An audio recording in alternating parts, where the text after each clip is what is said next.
Drug case में फंसी रिया चक्रवर्ती और उनके भाई शोभिक चक्रवर्ती की जमानत याचिका की सुनवाई पर आज तो कोर्ट में हंगामा ही हो गया, जिसकी किसी को उम्मीद तक नहीं थी, वो तक रिया ने कर दिया।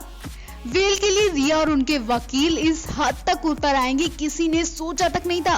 रिया की हालत देखकर कुछ देर के लिए सोचना मुश्किल हो गया कि ये एक्ट्रेस है या फिर पागल खाने से आई पागल। जी हाँ, कोर्ट में रिया ने जो हंगामा किया वो किसी पागल इंसान से कम नहीं था।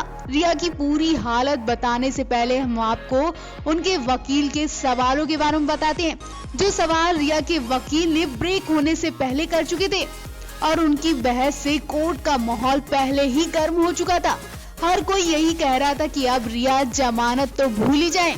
धारा 37 कहती है कि अगर जांच एजेंसी इस धारा के तहत किसी को जमानत ना देने की मांग करती है तो निचली अदालतों को उनकी बातों को और ज्यादा गंभीरता से लेना पड़ेगा। जब तक इस बात को लेकर संतुष्टि नहीं हो जाती, तब तक आरोपी पर लगाए गए आरोप पूरी तरह से बेबुनियाद होते हैं, तब तक जमानत नहीं दी जा सकती।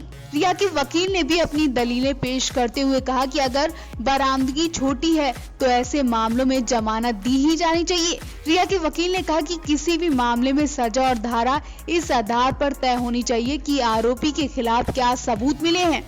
वकील ने कहा कि धारा 37 उन्हीं मामलों में जरूरी है जहां वाकई में भारी मात्रा में रग पकड़ी गई हो, लेकिन ऐसा कुछ नहीं हुआ। एनसीबी के वकील ने कहा कि एनडीपीएस एक्ट के तहत हुए सभी अपराध गैर जमानती हैं। एनसीबी के वकील ने कहा कि एनडीपीएस एक्ट के प्रावधान सीआरपीसी के प्रावधानों से अलग हैं, लिहाजा उनको अलग ही देखना चाहिए। ऐसे में जमानत का कोई सवाल ही नहीं उठता। अब एनसीबी के मुंह से ये बात निकलना हुआ और रिया को दौरे पड़ना शुरू हुआ। रिया चीखने लगी, वो मुंह से गालियां निकालने लगी। इतना ही नहीं, रिया बार बार कह जा रही थी कि उसने रग नहीं लिया, बल्कि वो सुशांत के लिए रग खरीदी थी, लेकिन कोई भी रिया की बात नहीं सुन रहा था। फिर रिया ने कुर्सी फेंक दी और वो हाथापाई पर उतर आई। कई पुलिसकर्मी रिया को पकड़ने पहुंच गई। रिया की ऐसी हालत देखकर अच्छा खासा हंगामा हो गया और रिया कहीं न कहीं सुशांत को भी कोसती दिखी कि सुशांत खुद तो चलेगा और उन्हें इस नर्क में फंसा गए। रिया की हालत देखकर कुछ देर के लिए कोर्ट में शांति हो गई और बहुत देर बाद फिर से सुनवाई शुरू की गई। फिलहाल तो रिया की ऐसी हालत देखकर लग नहीं रहा कि उन्हें जमानत मिल पाएगी।